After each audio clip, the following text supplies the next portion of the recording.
નમસ્તે વિદ્યાર્થી મિત્રો, આજે આપણે એક નવા પ્રકરણની શરૂઆત કરવા જઈ રહ્યા છીએ, જેમાં યુનિટ નંબર 3 એટલે કે કોષ રચના અને કાર્યો, તેની અંદર આપણે પ્રકરણ નંબર 8 કોષ એ જીવનનો એકમ, તેના વિશે આપણે વાત કરી ગયા. કોષ વિશે સામાન્ય માહિતી છે આપણે મેળવી ચૂક્યા છીએ, પરંતુ આ જે કોષ છે એ કોષ ખરેખર બનેલો શેનો છે એ વિશેનું નોલેજ, એ વિશેનો અભ્યાસ આપણે આ ચેપ્ટરની અંદર કરીશું. એટલે કે પ્રકરણ નંબર 9 જૈવ અણુઓ.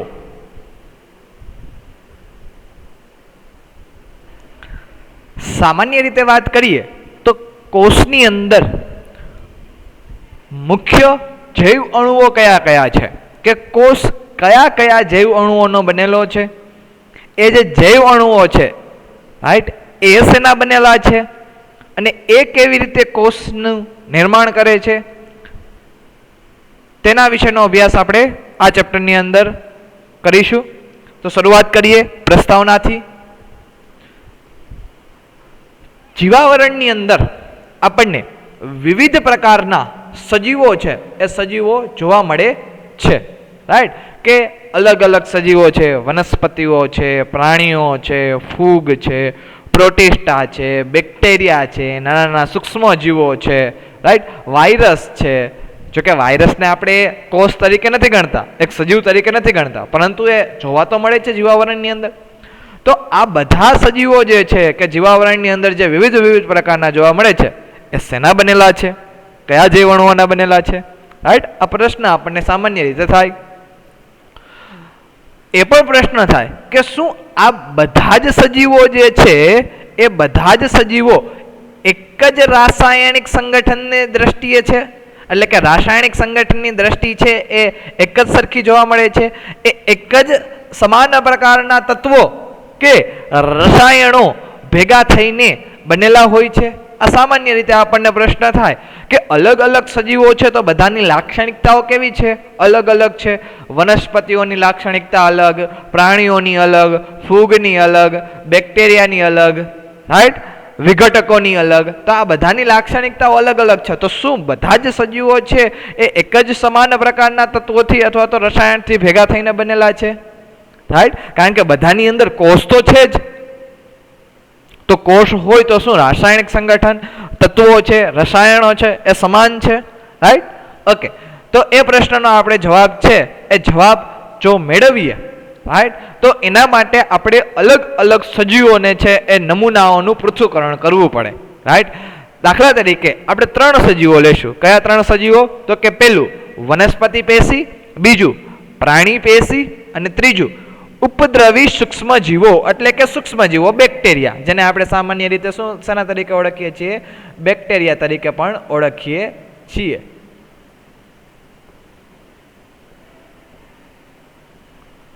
રાઈટ, આ સૂક્ષ્મ જીવોનું પૃથ્થકરણ કરીશું. તો જો એ સૂક્ષ્મ જીવોનું પૃથ્થકરણ કરવામાં આવે તો સજીવ પેશી પ્રતિ એકમ માત્રામાં આપણને ખાસ કરીને મુખ્ય 3 પ્રકારના તત્વો જોવા મળે છે. 3 પ્રકારના તત્વો કયા કયા? તો કે કાર્બન, હાઇડ્રોજન અને ઓક્સિજન. અને આ ઉપરાંત અન્ય તત્વોની સૂચિ અનુક્રમે છે એ પ્રાપ્ત થાય છે. એટલે કે ઘણા બધા તત્વો જોવા મળે છે, પણ એમાંના મુખ્ય 3 પ્રકારના તત્વો કયા કયા છે? કાર્બન, હાઇડ્રોજન અને ઓક્સિજન. એટલે કે વનસ્પતિ પેશી હોય, પ્રાણી પેશી હોય કે સૂક્ષ્મ જીવો એટલે કે બેક્ટેરિયા હોય રાઈટ. જો એનું આપણે પૃથ્થકરણ કરશું તો બધા સજીવો કોષના બનેલા છે, અને કોષના બનેલા હોવાથી તેની અંદર તત્વોનું પ્રમાણ છે એ પણ કેવું જોવા મળે છે? તો કે એક સરખા પ્રમાણ જોવા મળે છે. એટલે કે કાર્બન, હાઇડ્રોજન અને ઓક્સિજન અને સાથે બીજા અન્ય ઘણા બધા તત્વો છે એ સમાન પ્રકારના છે, જોવા મળે છે રાઈટ.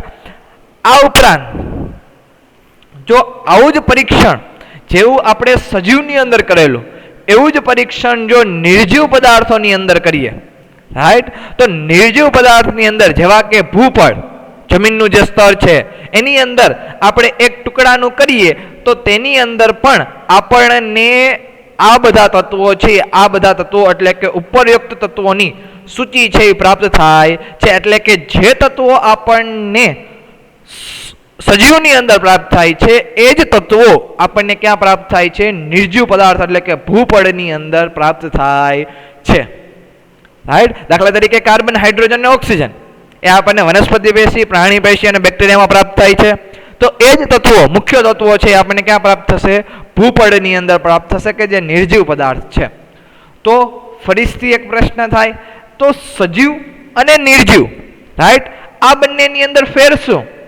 જો આ પ્રશ્ન જ છે કે ઉપરોક્ત બંને એટલે કે સજીવ અને નિર્જીવ, રાઈટ, આ બંનેની સૂચિમાં શું અંતર છે? બંનેની અંદર તફાવત શું? તત્વોનું પ્રમાણ તો સરખું જ છે, કાર્બન, હાઇડ્રોજન અને ઓક્સિજન, રાઈટ. એ તત્વો જે સજીવમાં જોવા મળે એ જ નિર્જીવમાં જોવા મળે છે. તો સજીવ શા માટે સજીવ કહેવામાં આવે છે અને નિર્જીવ શા માટે નિર્જીવ કહેવામાં આવે છે? તત્વોનું પ્રમાણ સરખું જ છે, તો અંતર શું બંનેની અંદર? તો એ બંનેની અંદર એટલે કે સજીવ અને નિર્જીવ, રાઈટ, પ્રાણી પેશી, વનસ્પતિ પેશી અને સૂક્ષ્મજીવો એ સજીવની અંદર આવશે અને નિર્જીવની અંદર કોણ આવશે? તો કે ભૂપળ. તો આની અંદર કોઈ પણ પ્રકારનું અંતર છે એ અંતર જોવા મળતું નથી, રાઈટ. કોઈ પણ પ્રકારનું અંતર છે એ અંતર જોવા મળતું નથી.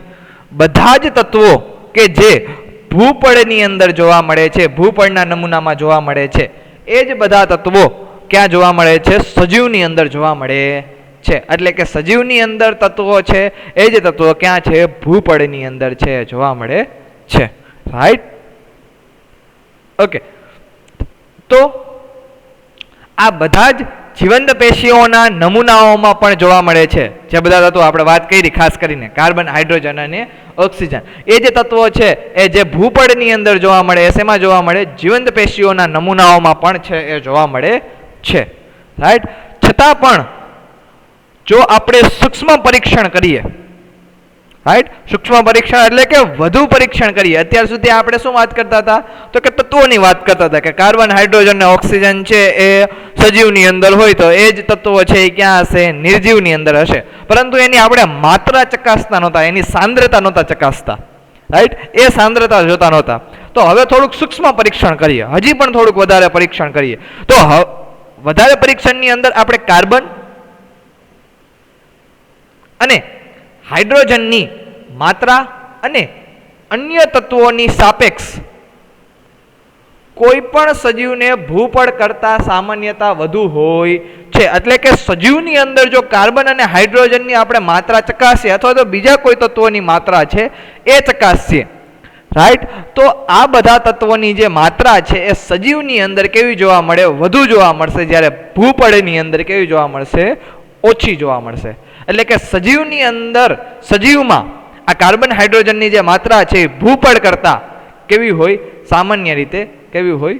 વધુ હોય, રાઈટ. ઓકે.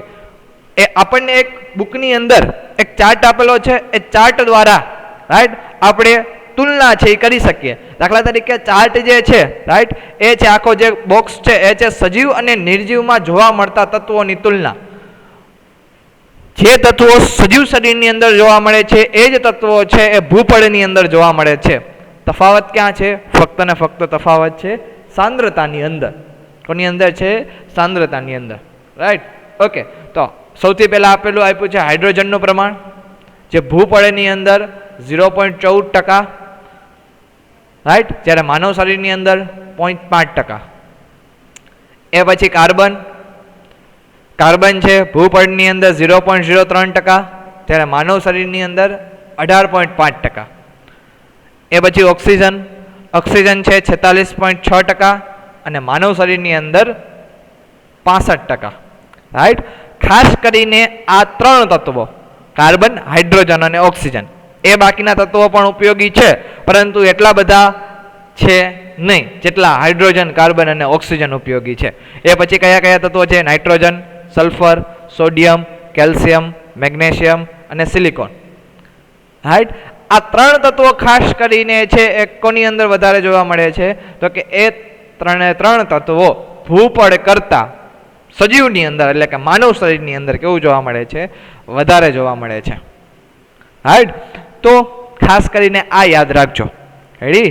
પર્સન્ટેજ છે એ પર્સન્ટેજ એટલા બધા મહત્વના છે નહીં, પરંતુ ખ્યાલ હોવો જોઈએ કે ભૂપળની અંદર તત્વોનું પ્રમાણ વધુ હોય કે માનવ શરીરની અંદર તત્વોનું પ્રમાણ છે એ વધુ હોય, અને શા માટે ભૂપળ છે નિર્જીવ છે અને માનવ શરીર છે સજીવ છે. તો એમાં ખાસ કરીને એનું મહત્વ છે એ આ તત્વોના પ્રમાણનું જ છે. રાઈટ? કારણ કે તત્વોનું પ્રમાણ જો વધારે હશે સજીવની અંદર તો એની અંદર જૈવ અણુઓનું નિર્માણ થશે અને એના કારણે એ સજીવ બને છે. જ્યારે ભૂપળની અંદર આ તત્વોનું પ્રમાણ ઓછું હશે જેના કારણે શું થાય છે? તો એ જૈવ અણુઓ બનાવી શકતા નથી. રાઈટ? એટલે તે સજીવ થઈ શકતા નથી. એ કેવા રહે છે? નિર્જીવ જ રહે છે. ઓકે, આગળ વાત કરીએ કે આ જે રાસાયણિક પદાર્થો જે આપણને મળ્યા છે જેમાં કાર્બન, હાઇડ્રોજન અને ઓક્સિજન છે, તો એ રાસાયણિક પદાર્થોનું પૃથ્થકરણ કેવી રીતે કરશું? આપણને ખબર કેવી રીતે પડશે કે કયા પ્રકારના રાસાયણિક પદાર્થો રાઈટ સજીવની અંદર હાજર જોવા મળે છે જેના કારણે સજીવ છે એ જૈવ અણુઓનું નિર્માણ કરશે અને સજીવ ખરેખર સજીવ ગણવામાં આવે? રાઈટ? તો એ રાસાયણિક પદાર્થોનું પૃથ્થકરણ કેવી રીતે કરશું એના એક પ્રયોગની વાત કરીએ કે કેવી રીતે પૃથ્થકરણ થાય. તો સૌ પ્રથમ રાસાયણિક પૃથ્થકરણ કરવા માટે આપણને શેની જરૂર પડશે? તો કે સૌથી પ્રથમ આપણને કોઈ પણ એક જીવંત પેશીની જરૂર પડશે. જીવંત પેશી તરીકે સામાન્ય રીતે તમે વનસ્પતિનો કોઈ એક ટુકડો એટલે કે શાકભાજી લઈ શકો છો, અથવા તો યકૃતનો નાનો ટુકડો, માનવ શરીરના યકૃતનો નાનો ટુકડો પણ લઈ શકો છો કે જે શેના તરીકે વર્તશે? જીવંત પેશી તરીકે વર્તશે. ઓકે, તો એને લઈ પછી ખલદસ્તા, રાઈટ, સામાન્ય રીતે ખલદસ્તા એટલે ખાંડણીને દસ્તો, રાઈટ, વૈજ્ઞાનિક ભાષામાં જ એને ખલદસ્તા કહેવાય. ઓકે, એ ખલદસ્તા અને મિક્સચરની મદદથી trichloro acetic acid Cl3CCOOH, right, એની સાથે વાટવું. એટલે કે શું કરવામાં આવે? એક ખાંડણી લેવામાં આવે. સૌ પ્રથમ એક ખાંડણી લેવામાં આવશે. રાઈટ? આ ખાંડણીની અંદર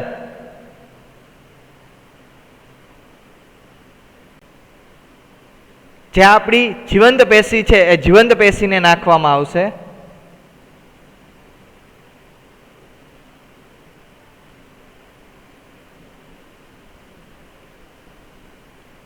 સાથે સાથે શું એડ કરશું? તો કે પ્લસ આપણે એડ કરશું ટ્રાયક્લોરો એસિટિક એસિડ. રાઈટ? આ પ્રવાહી સ્વરૂપે હોય. જીવંત પેશી છે એ ઘન સ્વરૂપે હશે. એટલે કે પ્રવાહી એડ કરતા પછી એને આપણે દસ્તાની મદદથી અથવા તો મિક્સચરની મદદથી, રાઈટ, એને આપણે વાટશું એટલે કે જે જીવંત પેશી છે જીવંત પેશીનો ઝીણો બારીક ભૂક્કો કરશું. રાઈટ? જેટલું બનશે એ પદાર્થને બારીકમાં બારીક કરશું, પાવડર સ્વરૂપે અથવા તો ભૂક્કા સ્વરૂપે છે એને આપણે શું કરશું? રૂપાંતરણ કરશું એટલે કે વાટશું. ઓકે, એ પછી ત્યારબાદ આપણને એક શું જોવા મળશે? તો કે આપણને એક ઘટ સ્લરી પ્રાપ્ત થશે. કેવી સ્લરી પ્રાપ્ત થશે? ઘટ પ્રકારની એક સ્લરી પ્રાપ્ત થશે. કારણ કે દાખલા તરીકે તમે શાકભાજીનો એક ટુકડો લીધો હોય, ગાજર લીધા છે અથવા તો પાલક લીધું છે.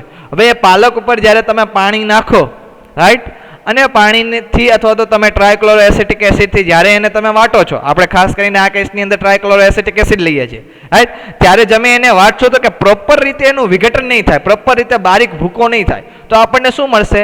એક ઘટ સ્લરી જોવા મળે. રાઈટ? હવે આ જે ઘટ સ્લરી છે, એક ઘટ સ્લરીને ચીઝ ક્લોથ, રાઈટ, અથવા તો એક રૂ વડે ગાળવામાં આવે અને ગાળ્યા પછી, રાઈટ, એ જે ઘટ સ્લરી છે એને ગાળવામાં આવે અને ગાળ્યા પછી આપણને બે પ્રકારના નિષ્કર્ષણના ભાગ છે એ ભાગ પ્રાપ્ત થાય છે.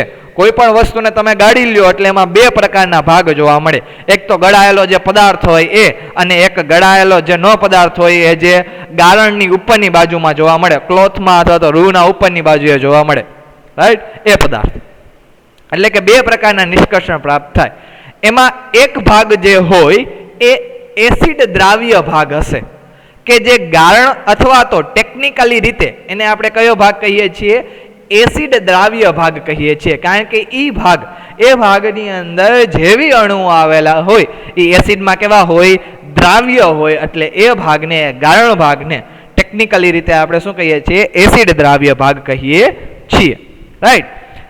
અને જે બીજો ભાગ છે કે જે ગળાણેનો નથી, ગાળણની ઉપરની બાજુએ છે, રાઈટ, એ ભાગ એસિડમાં અદ્રાવ્ય હોય, એને આપણે અવશેષ, રાઈટ, ગાળણના જે અવશેષ વધ્યા હોય ક્લોથની ઉપરની બાજુએ એ અવશેષ અથવા તો એસિડ અદ્રાવ્ય ભાગ કહીએ છીએ, કારણ કે એની અંદર જેવી પ્રકારના અણુઓ આવેલા છે એ અણુઓ એસિડની અંદર દ્રાવ્ય થતા નથી. કેવા રહે છે? અદ્રાવ્ય રહે છે. એટલે આપણે એને એસિડ અદ્રાવ્ય ભાગ કહીએ છીએ. તો આપણને બે ભાગ મળ્યા, એક તો ગારણમાં, રાઈટ, એસિડ દ્રાવ્ય, અને જે ગારણ નથી થયેલું એટલે કે અવશેષમાં એસિડ અદ્રાવ્ય ભાગ છે. આવા બે ભાગ નિષ્કર્ષણ છે આપણને પ્રાપ્ત થાય છે.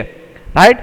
અને વૈજ્ઞાનિકોએ આ જે એસિડ દ્રાવ્ય ભાગ છે, રાઈટ, એ એસિડ દ્રાવ્ય ભાગમાં હજારો કાર્બનિક પદાર્થો મેળવ્યા છે. એટલે કે જે એસિડ દ્રાવ્ય ભાગ છે એનું પૃથ્થકરણ કર્યું તો એના પૃથ્થકરણથી વૈજ્ઞાનિકોને ખ્યાલ આવ્યો કે એની અંદર તો હજારે પ્રકારના શું આવેલા છે?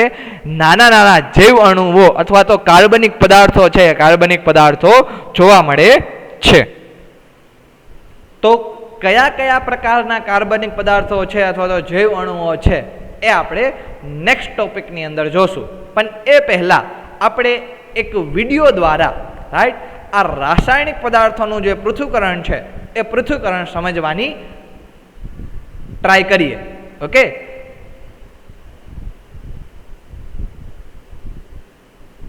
ઓકે. જીવંત પેશીઓની અંદર જૈવ અણુઓનું અથવા તો રાસાયણિક પદાર્થોનું પૃથ્થકરણ કરવા માટે શાકભાજીનો એક ટુકડો એટલે કે ગાજર છે, ગાજર લીધેલું છે, તેને આ ખલદસ્તાથી શું કરવામાં આવે છે? ખાંડવામાં આવે છે. સાથે ટ્રાયક્લોરો એસિટિક એસિડ નાખી અને ફરીથી ખાંડીને એની એક ઘટ સ્લરી છે એ સ્લરી બનાવવામાં આવે છે, જેને આપણે થીક સ્લરી કહીએ. પછી એ જે ઘટ સ્લરી છે એને ચીઝ ક્લોથ નામના કાપડ વડે ગાળવામાં આવે છે, જેના કારણે આપણને બે ભાગ છે નિષ્કર્ષણ થશે. એક એસિડ સોલ્યુબલ પૂલ એટલે કે જે એસિડ દ્રાવ્ય ભાગ છે એ, અને એક એસિડ અનસોલ્યુબલ પૂલ એટલે કે એસિડની અંદર અદ્રાવ્ય ભાગ છે એ. આ એસિડ દ્રાવ્ય ભાગની અંદર વૈજ્ઞાનિકોને ઘણા બધા પ્રકારના કાર્બનિક અણુઓ છે એ મળેલા છે.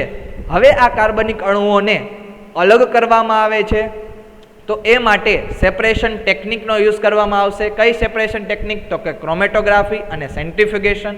રાઈટ. અને પછી આ જે જૈવ અણુઓ છે એ જૈવ અણુઓનું બંધારણ અને એ જૈવ અણુઓ શેના બનેલા છે એ મેળવવામાં આવે છે. તો આ આખી પદ્ધતિ થઈ રાસાયણિક પદાર્થોનું પૃથ્થકરણ.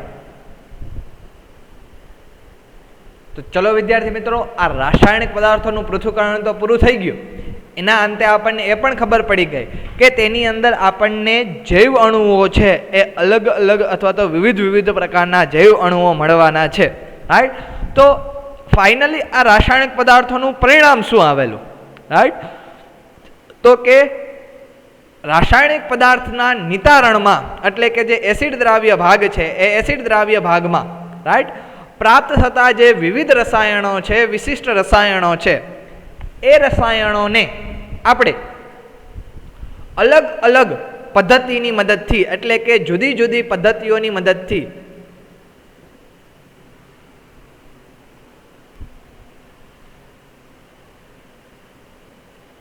અલગ કરવામાં આવે છે. રાઈટ. જ્યાં સુધી તે અલગ નથી થઈ જતા, રાઈટ, બીજા શબ્દોમાં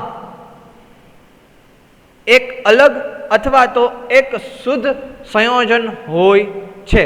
એટલે કે એસિડ દ્રાવ્ય ભાગની અંદર બધા સંયોજનો છે એ અલગ સમાન હશે. રાઈટ. એક જ ભાગની અંદર એસિડ દ્રાવ્ય ભાગની અંદર બધા સંયોજનો છે એ મિક્સ થયેલા હશે, પરંતુ પછી આપણે એ જે વિશિષ્ટ રસાયણો છે, રાઈટ, એને આપણે શું કરશું? અલગ અલગ કરશું. કોની મદદથી અલગ અલગ કરશું? તો કે આપણે બે પદ્ધતિ આવી વિડીયોમાં, રાઈટ? કઈ બે પદ્ધતિ? તો કે એક ક્રોમેટોગ્રાફી,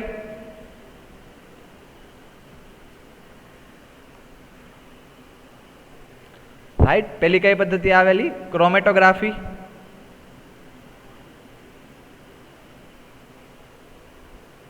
આ બે પદ્ધતિ મુખ્ય પદ્ધતિ છે. એક છે ક્રોમેટોગ્રાફી અને બીજી છે સેન્ટ્રીફ્યુગેશન પદ્ધતિ. આ પદ્ધતિની મદદથી આપણે બે અલગ અલગ રસાયણો છે એને આપણે શું કરશું? અલગ અલગ કરશું અથવા તો શુદ્ધ કરશું, રાઈટ? તો એ માટે વિશ્લેષણાત્મક પદ્ધતિનો પ્રયોગ કરી કોઈ પણ એક સંયોજનનું આણ્વીય સૂત્ર અને તેની સંભવિત રચના એટલે કે જેનું બંધારણ છે, જે જૈવ અણુઓનું બંધારણ છે, સ્ટ્રક્ચર છે, એની જાણકારી મેળવવાની આપણે શું કરશું? ટ્રાય કરશું, એટલે કે પ્રાપ્ત કરી શકાય છે. જીવંત પેશીઓમાં જોવા મળતા બધા જ કાર્બનિક રસાયણોને સામાન્ય રીતે આપણે શેના તરીકે ઓળખીએ છીએ? તો કે જૈવ અણુ તરીકે ઓળખીએ છીએ. અને આ જીવંત પેશીઓની અંદર ઘણા બધા પ્રકારના જૈવ અણુઓ છે જોવા મળે છે. સાથે સાથે જીવંત પેશીઓની અંદર કાર્બનિક રસાયણો તો જોવા જ મળશે, સાથે સાથે અકાર્બનિક તત્વો અથવા તો રસાયણો છે, અકાર્બનિક રસાયણો એ પણ જોવા મળે છે. અને એ પણ સજીવો માટે એટલા જ જરૂરી છે કે જેટલા કાર્બનિક રસાયણો છે. તો જો અકાર્બનિક તત્વો અથવા તો અકાર્બનિક રસાયણોનું જો પ્રમાણ જાણવું હોય, રાઈટ, તો એના માટે આપણે શું કરી શકીએ? એ કેવી રીતે જાણી શકીએ? તો એના માટે આપણે બીજો એક પ્રયોગ કરવો પડશે, રાઈટ?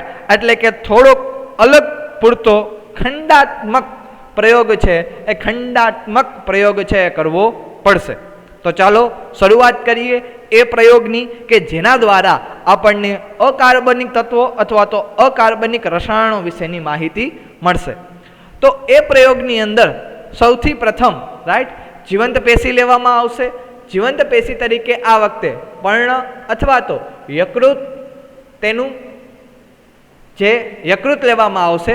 અચ્છા, આ પર્ણ અથવા તો યકૃતનું શું કરવામાં આવે? તો કે ભીનું વજન કરવામાં આવે, રાઈટ? એટલે કે દાખલા તરીકે ભીનું વજન એટલે કે સૌથી પહેલાં જ્યારે તમે યકૃત અથવા તો પર્ણ લો તો એનું સૌથી પહેલાં વજન કરી લો કે જ્યારે એની અંદર પાણીની હાજરી હોય. એટલે એના માટે આપણે કેવું કહીએ છીએ? વજન, ભીનું વજન કહીએ છીએ.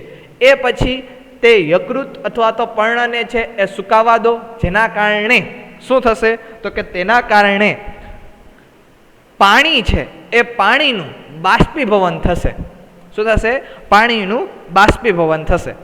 એ પછી જે બાકી રહેલું દ્રવ્ય છે, રાઈટ, પર્ણની અંદર અથવા તો યકૃતની અંદર પાણીનું બાષ્પીભવન થયા પછી જે બાકી રહેલું દ્રવ્ય છે એ દ્રવ્યને આપણે શુષ્ક વજન ગણશું, રાઈટ? તો બે વજન કરવાના છે, એક ભીનું વજન અને એક શુષ્ક વજન.